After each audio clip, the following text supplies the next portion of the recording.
وإنك لعلى خلق عظيم سبحان اللہ صدق الله العظيم وصدق رسوله النبي الكريم الأمين سبحان اللہ ونحن على ذلك لمن الشاهدين والشاكرين والحمد لله رب العالمين سبحان اللہ إن الله وملائكته يصلون على النبي يا أيها الذين آمنوا صلوا عليه وسلموا تسليما الصلاة والسلام عليك يا رسول الله وعلى آلك وأصحابك يا حبيب الله سارے حضرات درود شریف پڑھیے الصلاة والسلام یا رسول اللہ وعلى آلك وأصحابك يا حبيب اللہ. تمام تعریفیں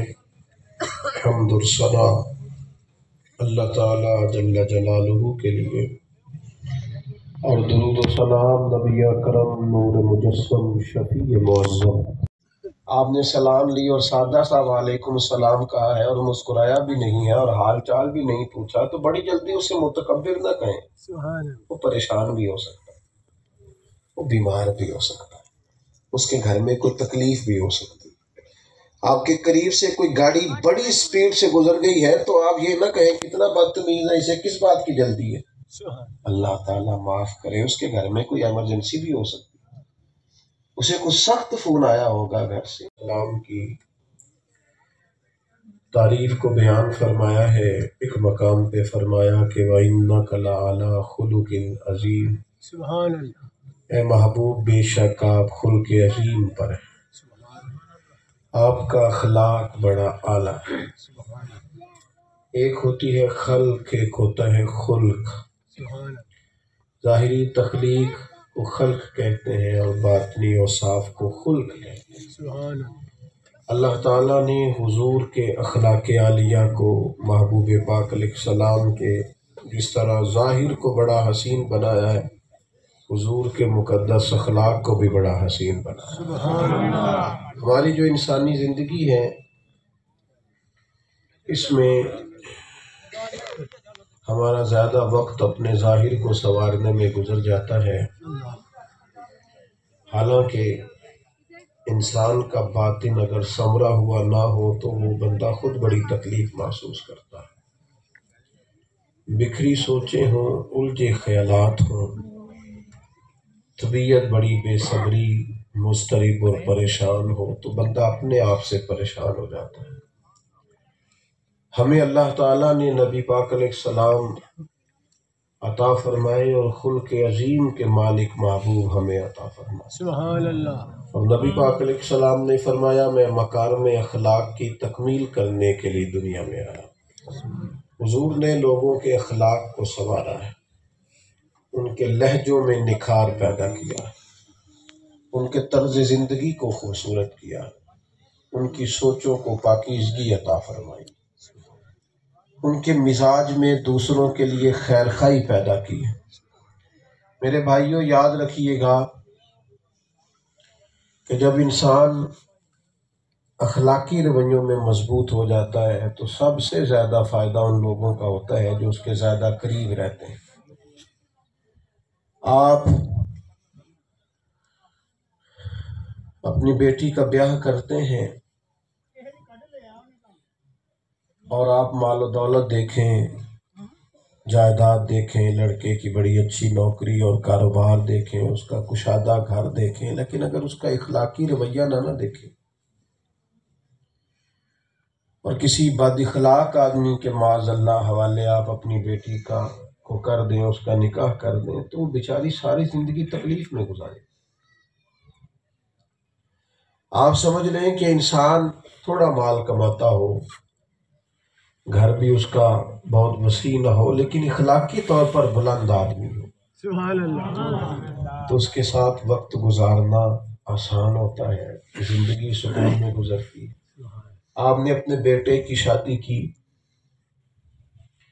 آپ نے ظاہری خوبصورتی بھی دیکھی، گھر بھی کشادہ دیکھا، خدا نخواستہ یہ خیال بھی کیا کہ جہیز کتنا آئے گا، لیکن اگر آپ گھر میں بد اخلاق بہو لے آئے تو آپ کو پتہ ہے آپ کے بیٹے کی زندگی کتنی مصیبت میں گزرے گی، وہ کس قدر آزمائش اور تکلیف میں وقت گزارے گا۔ اتنا انسان کسی بات سے رنجیدہ دکھی نہیں ہوتا جتنا اس کی بد اخلاقی سے اور بد زبانی سے رنجیدہ دکھی ہوتا ہے۔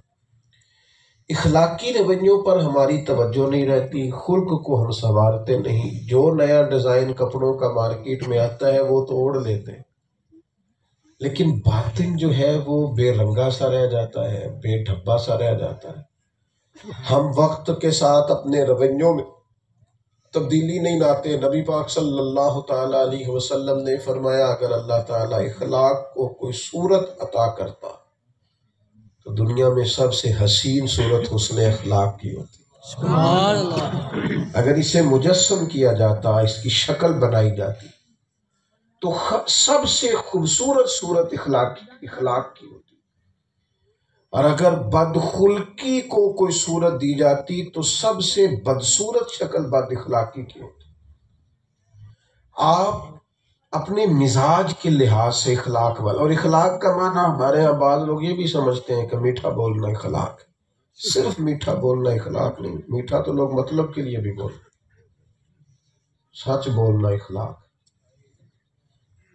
آپ کا صبر والا ہونا اخلاق، اللہ نے جو چیز جو دیا ہے اس پہ راضی رہنا اخلاق، سبحان اللہ۔ لالچ، ہیرس، ہوس، طمع چھوڑ دینا اخلاق، آپ کے مزاج میں خودداری ہو، وزاداری ہو، آپ اپنی طبیعت کے اور لہجے کے لحاظ سے کسی قسم کی کمزوری کا شکار نہ ہو، کبھی کسی دنیا دار کے سامنے ہاتھ نہ پھیلائیں، آپ نے اپنی غریبی ہو یا امیری ہو اسے چھپا کے رکھا ہوا ہو تو یہ اخلاق ہے۔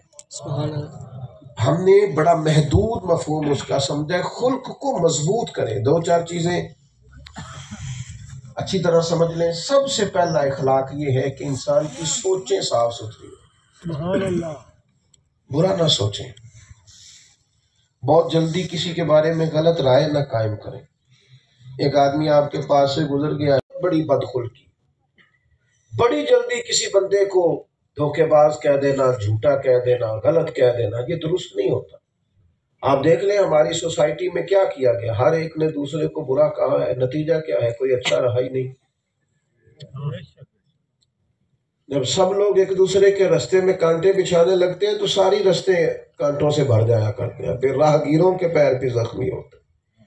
اچھا گمان، اچھی سوچیں، نبی پاک علیہ السلام نے فرمایا حسن ظن رکھنا بھی عبادت ہے، سبحان اللہ۔ یعنی اچھا سوچنا بھی عبادت ہے۔ آپ مثبت رہیں، آپ کی رائے ہمیشہ پازیٹیو ہو، آپ اپنے مزاج کے لحاظ سے نیگیٹو نہ ہو۔ دیکھتے ہیں بڑی لوگ، آپ کسی کے بارے میں رائے لے لیں، اگر کوئی بندہ بیچارہ کسی وجہ سے پیچھے رہ گیا، غریب ہو گیا، تو اس کے بارے میں رائے ہوتی ہے کہ محنت ہی نہیں کرتا، کام چور ہے، چار بھائیاں کام کیوں نہیں کرتے؟ اور اگر اللہ نے مدد کر دی ہے، کسی کا عروج ہو گیا ہے، تو کہتے ہیں پتہ کرو انہیں کو بینک نہیں لوٹیا۔ اللہ او بھئی آپ ہر معاملے میں منفی کیوں ہوتے ہیں؟ آپ اتنی جلدی کسی کے بارے میں بری رائے کیوں دیتے ہیں؟ آپ ذرا رکیں، قرآن مجید نے کہا یا ایھا الذین آمنوا اجتنبوا کثیرا من الظن ان بعض الظن اثم۔ سبحان اللہ۔ اے ایمان والو، بہت سے گمانوں سے بچا کرو، بعض گمان بھی گناہ ہے۔ اچھا سوچیں، نبی پاک علیہ السلام طائف تشریف لے گئے، 10 دن قیام کیا، ایک بندے کو تبلیغ کی، انہوں نے جواب میں پتھر مارے۔ ہماری ذرا کوئی بات تلخی سے کر دے تو کیا حال ہوتا ہے، اور جو روڑے مارے۔ جب کریم واپس آئے تو ساتھ جو غلام تھے انہوں نے عرض کی حضور دعا کرے نا یہ سارے تباہ ہو جائیں، تو حضور نے ہاتھ اٹھائے۔ سبحان اللہ۔ جس طرح بندہ اپنے بچے، چھوٹے بچے کے، نادان بچے کے بارے میں رائے نہیں دیتا، حضور ہاتھ اٹھا کے فرمانے لگے اللہ انہیں ہدایت دے دے، انہیں پتہ ہی نہیں یہ کیا کر رہے ہیں۔ سبحان اللہ۔ اس طرح بندہ کسی نادان آدمی کے بارے میں، بچے کے بارے میں بات، اسے پتہ ہی نہیں ہے، ابھی سیاڑا ہو جائے گا، وقت گزرے گا، ٹھیک ہو جائے گا۔ یہ سوچ کا زاویہ ہے۔ اور میرے بھائی یہ باتیں میں کرتا بھی ہوں، آپ سنتے بھی ہیں، اور بھی آپ علماء سے سنتے ہیں اور پڑھتے بھی ہیں، آپ لوگ ان کو جانتے ہیں کہ نبی پاک نے اپنے دشمنوں کے لیے دعا کی۔ اپنے ایک ذاتی دشمن کے لیے کبھی ویسے دعا کر کے تو دیکھیں، اللہ بھی تو کریم کا طریقہ ہے۔ نظریاتی کے لیے بات کر رہا، عقیدے کے دشمن کی، جو آپ کا ذاتی دشمن ہے، ذاتی، آپ کا جائیداد کا، گلی کا، قبیلے کا جھگڑا ایک دفعہ کریں تو صحیح دعا بلا، سبحان اتنی اللہ، دلیری کر کے تو دیکھیں۔ لیکن ہمارے اندر یہ اخلاقی ضرورت سوال ہی نہیں پیدا ہوتا۔ میرے بھائی، کریم نے کہا اے اللہ انہیں ہدایت دے دے، جانتے نہیں۔ غلام نے عرض کی حضور ایک روایتی جو مہمان نوازی ہوتی ہے نا عرب کی، وہ بھی انہوں نے اس کا بھی لحاظ نہیں کیا۔ روڑے مارے جواب میں، بات نہ مانتے، کم از کم عرب کے مزاج کے اندر مہمان نوازی ہے، پانی پلانا، بٹھانا، کسی کی توجہ، یہ بھی نہیں انہوں نے کی، اور آپ ابھی بھی دعا فرما رہے۔ اب دعا کریں تباہ ہو جائیں، یہ میرے محبوب کا اچھا گمان ہے۔ تعلیم امت کے لیے کتنے اس میں رہنما اصول ہیں۔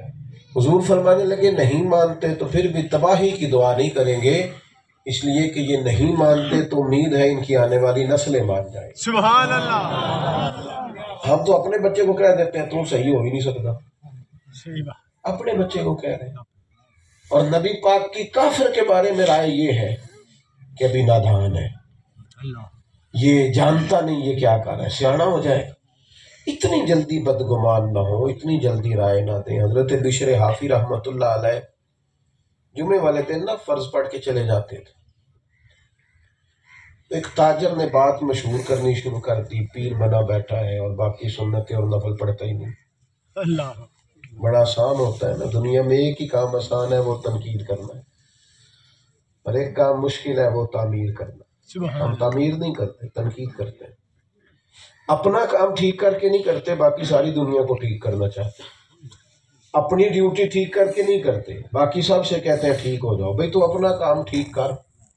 ایک دوست میرے پاس آئے اور بحث کرنا چاہتے تھے پاکستان کے حالات پر، تو وہ جوتوں کا کارخانہ چلاتے تھے۔ میں نے کہا یار آپ پورے ملک کو چھوڑیں، آپ جوتے صحیح بنایا کریں، سبحان اللہ، تاکہ کسی غریب آدمی جو آپ سے خریدے تو پھر جلدی ٹوٹے نہ، اتنا تم لوگوں کا فائدہ ہونا۔ سبحان اللہ، اپنا کام تو ہم ٹھیک کر کے کریں۔ ہم ساری دنیا کو ٹھیک کرنا تو چاہتے ہیں، پر اس کو بھی تو ٹھیک کریں جو ہماری ذمہ داری ہے۔ سبحان اللہ، اپنی ڈیوٹی پر بھی تو توجہ دیں۔ آمدام برسر مطلب وہ کہنے لگا دیکھو جی بابا جی